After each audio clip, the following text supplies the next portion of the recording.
família e pela inocência das crianças em sala de aula que o PT nunca teve.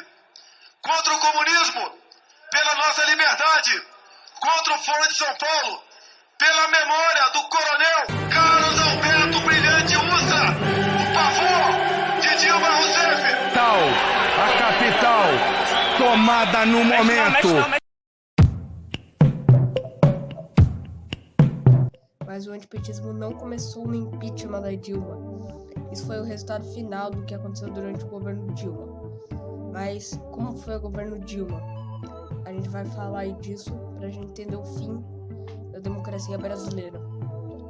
Em 2013, o governo de São Paulo teve uma ideia: aumentar em 20 centavos a passagem de ônibus.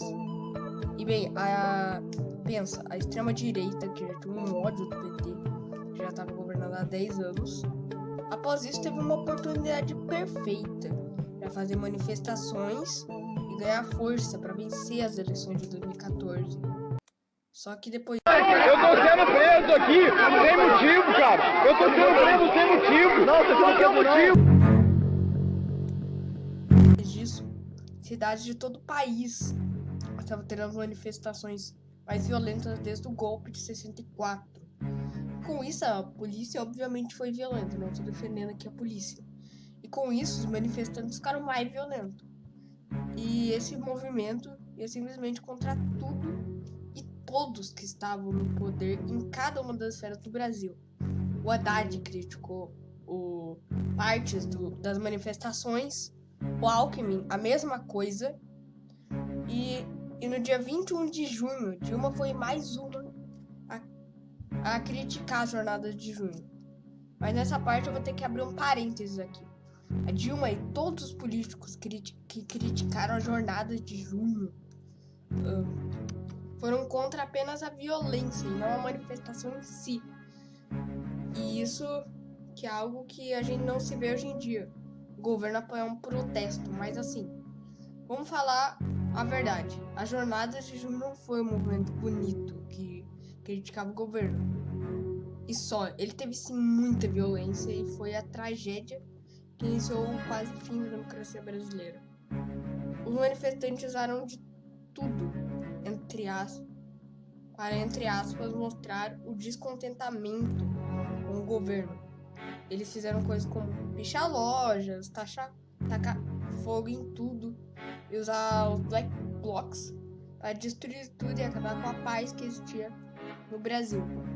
Mesmo com eles não conseguindo cancelar a Copa, os manifestantes começaram a derrubar as peças para o fim do governo Dilma e o fim da democracia brasileira. Depois das manifestações, o Brasil já sabia de algo. Aqueles instrumentos continuariam, não descansariam até tirarem a Dilma do poder, mas no momento aquilo não era possível. O presidente da época da Câmara era do PT, mesmo com o novo cara do Centrão, Henrique Eduardo Alves, assumindo a presidência da Câmara, ainda assim ele não iniciaria um processo de impeachment. Então, no momento, o que eles poderiam fazer é entrar no computador e nas redes sociais e difamar o PT às eleições de 2014 chegarem. Aquelas jornadas fizeram efeito. E a popularidade da Dilma, que antes era ótima, era gigante, tinha decolado para baixo. Muito mesmo, após as manifestações. Mas a Copa das Confederações aconteceu e o Brasil ganhou. E eles meio que cagaram, porque o grande objetivo deles mesmo já tinha sido concluído. Eles já tinham forças para as eleições de 2014. O MBL, o Vem Pra Rua, já tinham se tornado influentes. E agora também tinham ganhado. E agora tinham grandes chances de ganharem as eleições de 2014. Cansou do improviso, da leniência e da má gestão que nos legaram durante esses anos. Nós estamos aqui para dizer um basta definitivo. O Brasil quer seguir mudando. E quer seguir mudando pelas mãos daqueles que já provaram que têm capacidade. para apenas 23% aprovando ela, de aprovação do governo.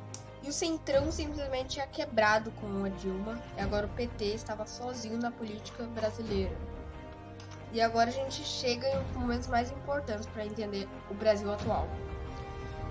Alberto Youssef, em 2008, foi investigado, o que ficou conhecido como escândalo do Banestado. Mas até aí estava tudo bem. No Brasil sempre houve escândalos de corrupção. Só que durante a Operação Miqueias, eles descobriram muitas coisas. Eles tiveram que criar um time de procuradores para investigar esse caso. E aqui entramos em uma das figuras mais importantes de toda essa história, Sérgio Moro, que era um juiz, mas depois disso começou a agir como uma figura política importante, logo após a eleição da Dilma. Em 2013, ele tinha juntado forças para em 2014 ganhar as eleições. Após a derrota de Aécio, dessa vez não iam aguardar até 2018, e agora com o Centrão indo contra a Dilma, eles tiveram uma grande chance e que eles iam tentar impeachar a Dilma. Porque o maior obstáculo que eles tinham antes para impeachar a Dilma era o Centrão, né, que ele comandava a casa, que era a favor da Dilma, não existia mais. Agora era só questão de tempo para uma tentativa de impeachment e assim um reinado de 13 anos do PT chegasse ao fim. Enquanto isso acontecia, a Operação Lava Jato tinha começado a avançar e já tinham encontrado muita coisa, mas no momento ainda não era uma perseguição política, e sim uma investigação legítima, que era contra a corrupção. Mas isso iria mudar no ano de 2015. Eles descobriram danos que poderiam chegar a 42 bilhões de reais, e com isso eles conseguiram inventar uma desculpa para prender quem eles quisessem, quem fossem os seus inimigos. O STF estava sendo corrompido por pessoas como Sérgio Moro, e um Congresso cada vez mais inimigo da Dilma. Era apenas questão de tempo para que o impeachment acontecesse. A democracia brasileira, pela primeira vez, corria risco. Isso só se confirmou mais ainda no dia 2 de fevereiro de 2015. O dia que iria ser eleito o presidente da Câmara e outros cargos na mesa diretora. E o vencedor foi Eduardo Cunha, com 52% dos votos da Câmara, contra os 26% de um cara chamado Arlindo Chinaglia, o candidato do PT. Isso só confirmou que o impeachment da Dilma iria começar. Eu não sabia quando, mas iria começar. Foi nessa época que Lula e os principais membros do PT começaram a ser chamados de ladrão pela nova extrema-direita que tinha se formado. Eu estava em Brasília pedindo um impeachment de Dilma. E agora, o PT estava em sua situação mais complicada, desde o retorno da democracia lá nos anos de 1985. Agora só faltava a autorização de Eduardo Cunha para que o impeachment acontecesse, Dilma fosse embora e Temer assumisse. Enquanto a Câmara estava só aguardando o impeachment começar nas ruas, protestos gigantes pedindo a prisão de Lula começavam. Um dos principais nomes desses protestos foi Bolsonaro, que depois se tornou uma figura importante para o país. Sérgio Moro, mesmo que não aparecendo nas manifestações, era louvado como um deus para eles. Com isso nascia um novo nome para a política brasileira, e nessa época também novas pessoas que não eram políticos se tornaram influentes. Olavo de Carvalho e suas teorias malucas da conspiração começaram a ser apoiadas por diversas pessoas. E suas ideias, que o PSDB era de esquerda, e muitas outras ideias, começaram a fazer a extrema-direita se tornar influente no Brasil. Principalmente a partir do dia 2 de dezembro de 2015, quando eles tiveram muito o que comemorar. Naquele momento já existiam 37 pedidos de impeachment contra a Dilma. Tudo o que o Cunha precisava fazer naquele momento era simplesmente pegar o melhor pedido de impeachment e assim pôr o Temer na presidência. O que significaria que os antipetistas teriam apoio do STF para prender qualquer político por corrupção. O legislativo, já que a Câmara e o Senado estavam tomados pelo antipetismo. E agora a presidência, com o impeachment da Dilma, seria catastrófico para a presidência do Brasil. E significaria basicamente o fim da democracia. E foi um dos momentos mais catastróficos da história recente, não só do Brasil, mas de toda a América Latina. E mesmo com o impeachment sendo rejeitado, se isso acontecesse, as forças armadas começaram a se tornar cada vez mais perto da extrema-direita. E eu acho que é um bom momento de falar do exército e o envolvimento dele na política. As Forças Armadas, desde a redemocratização, foi um órgão com influência na política, já que eles tomaram poder várias vezes.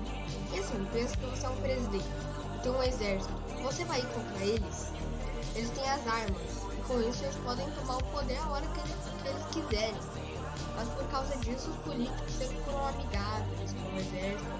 Mas a partir de 2015 mudou. Agora eles eram unanimamente extrema-direita.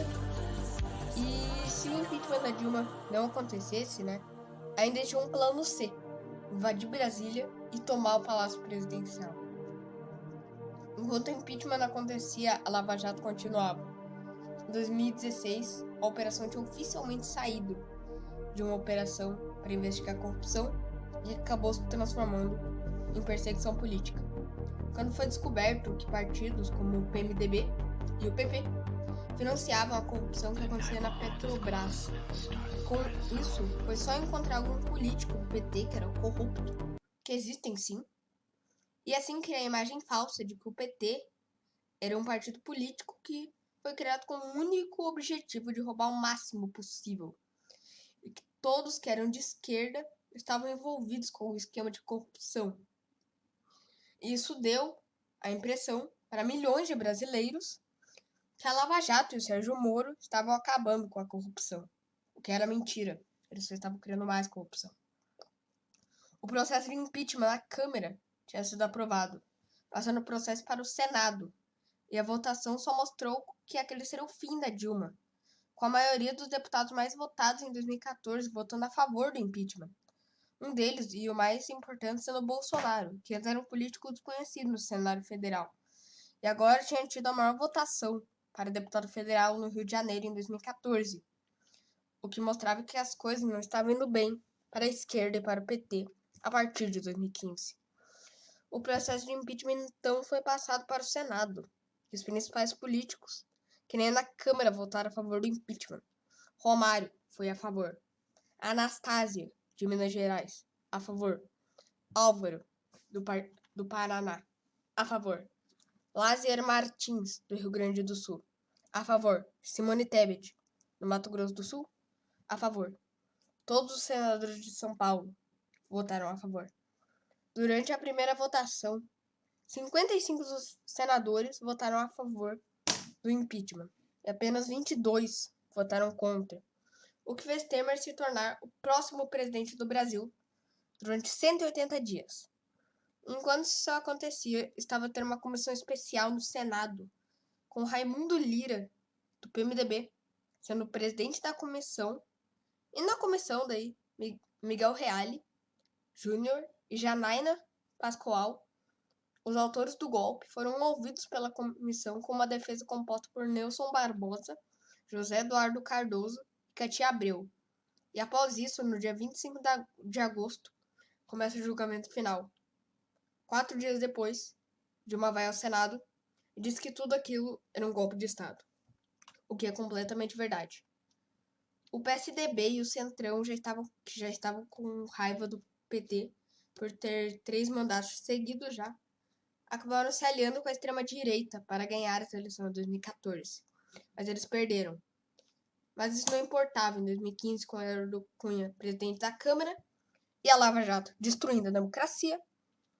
Era apenas procurar alguma coisa que fizesse sentido para pôr um fim ao governo do PT. Isso aconteceu, eles inventaram a desculpa de pedaladas fiscais e agora o golpe tinha começado. E no dia 31 de agosto, ele tinha chegado a um fim.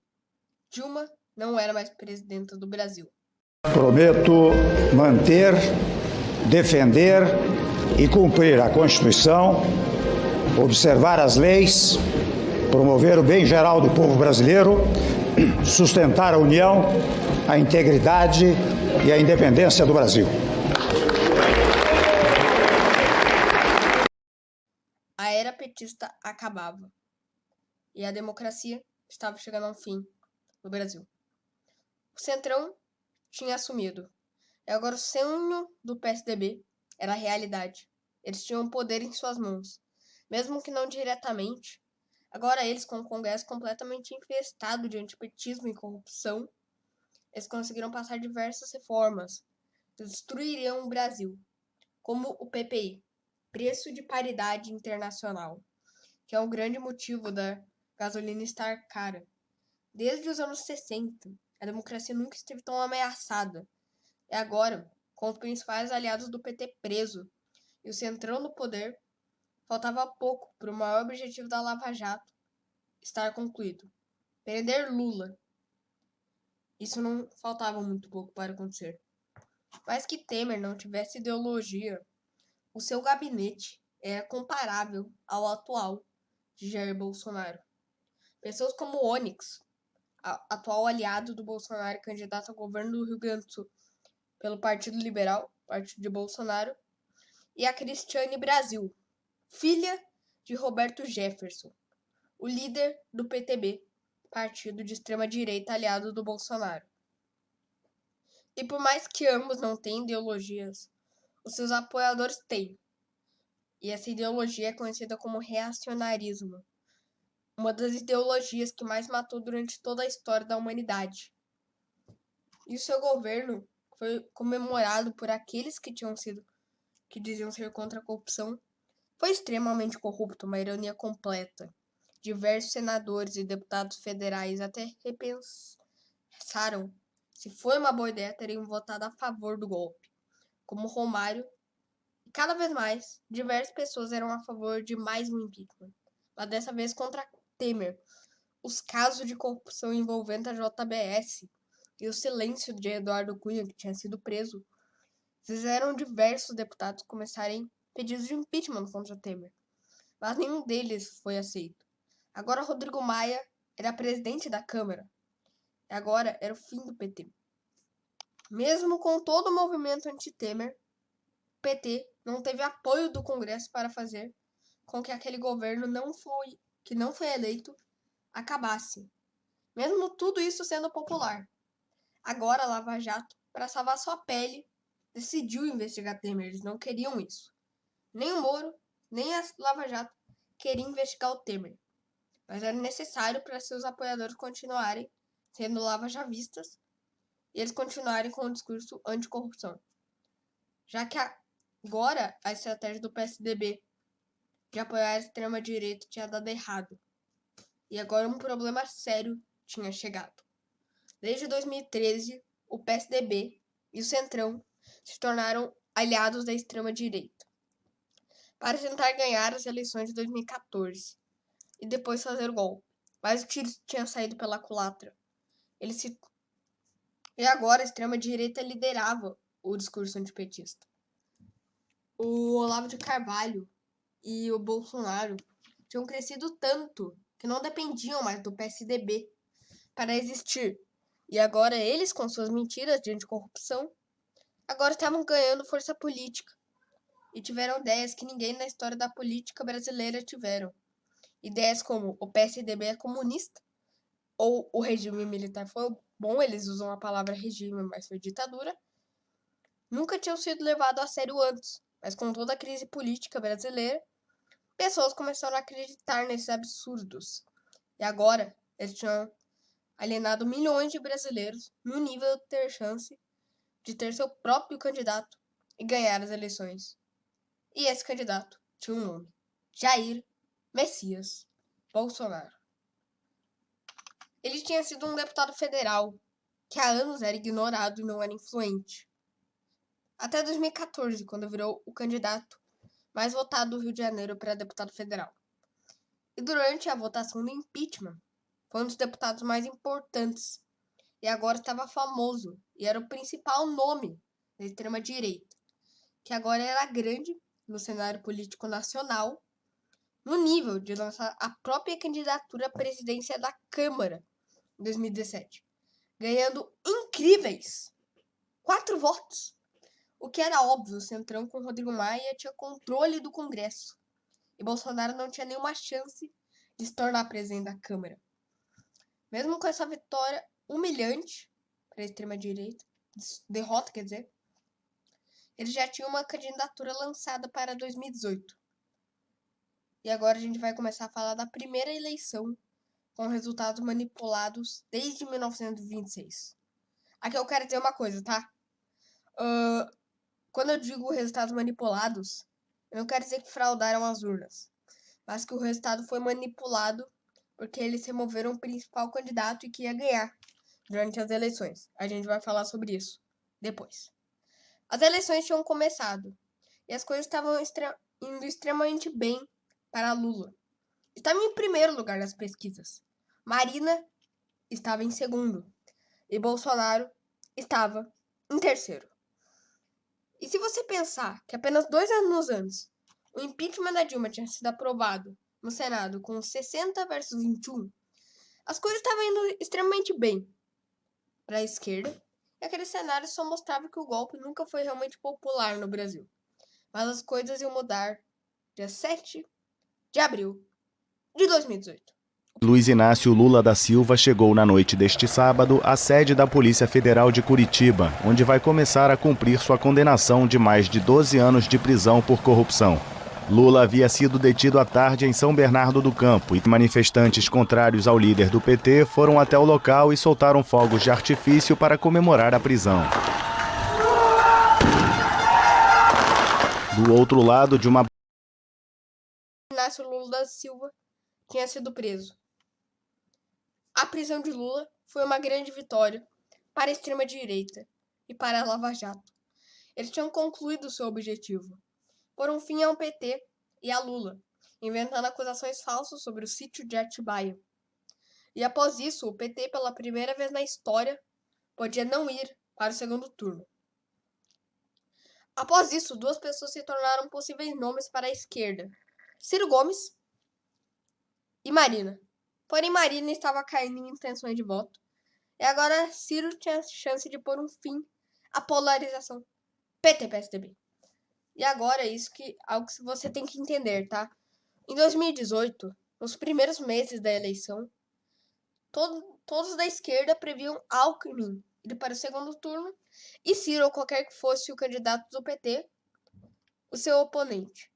Mas a partir que Lula foi preso, Bolsonaro se tornou um dos principais candidatos a presidente e se tornou o número 1 nas pesquisas.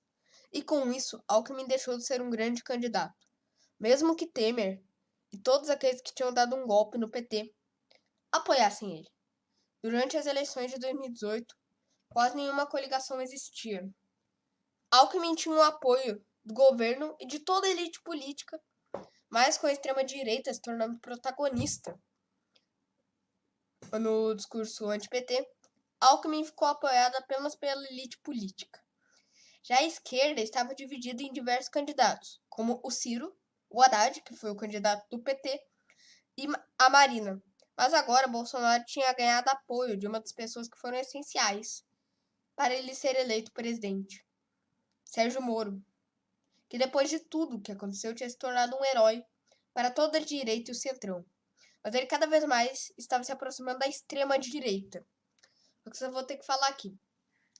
A Lava Jato começou com uma operação que realmente investigava a corrupção, mas depois de um tempo ela se transformou em perseguição política contra o PT. Essa parte de investigadores, entre aspas, né, que queriam o fim da democracia, eram liderados pelo Sérgio Moro, que era apreciado pela extrema-direita, mas o Sérgio Moro não era tão aliado assim da extrema-direita. Ele até apoiava, assim, mas ele era mais da galera corrupta mesmo, não tinha ideologia. Só que a partir da prisão do Lula e a ascensão do Bolsonaro, Sérgio Moro se transformou no melhor amigo do Bolsonaro e de toda a extrema-direita. E foi ele que transformou Bolsonaro no presidente do Brasil. Os escândalos de corrupção que a Lava Jato tinha encontrado e que eram reais fizeram eles ganharem apoio popular para eles prenderem quem quisessem. E com isso eles prenderam Lula, e isso como foi a Lava Jato, que fez na época. O que ele fez na época foi popular entre muitos, e com o Moro apoiando Bolsonaro, ele disparou nas pesquisas. E ao fim do primeiro turno, ele tinha ficado com incríveis 46% dos votos, pondo um fim à polarização PT-PSDB, o que foi um baita tiro pela culatra. O golpe que foi feito para pôr o PSDB no poder fez o contrário, e destruiu o PSDB para sempre. Naquele segundo turno, por mais que Bolsonaro tivesse 46% dos votos, esse tinha esperança. Diferente de hoje em dia, a maioria dos eleitores do Ciro votaram no PT. E os eleitores da Marina, todos votaram no Haddad. Mas diferente de hoje em dia, a direita moderada, que era o Alckmin, eles eram mais amigáveis a Bolsonaro do que ao PT. Isso acabou garantindo 50% dos votos para Bolsonaro. Somados os brancos e nulos, 55% dos votos foram para Bolsonaro e 57 milhões de votos ao todo, o que foi um choque para toda a nação. Após isso, todos que tinham apoiado o golpe contra Dilma perceberam o que tinha acontecido. O golpe contra Dilma resultou em um fim dos golpistas do PSDB e instaurou Bolsonaro no poder. E ele herdou tudo que o PSDB tinha feito de errado: ideias antidemocráticas e um falso combate à corrupção. O bolsonarismo é uma falsa ideia que diz ser contra a corrupção e que luta pela democracia. Mas a democracia que eles falam tanto é uma democracia apenas onde eles prendem qualquer político de esquerda e apoiam coisas absurdas, dando a desculpa de Deus, pátria e família. Por esses mais ou menos 28 minutos que eu falei, agora deu para entender de verdade o que aconteceu durante os anos de 2013 até 2018. E por que o bolsonarismo é antidemocrático. É agora com o resultado do primeiro turno de 2022. E com o Congresso completamente de extrema direita, eu aconselho a todos que assistiram até o final a votarem no dia 30 de outubro de 2022, 13. Muito obrigado por ter assistido esse vídeo até o final. Adeus. A hora do Jair tá na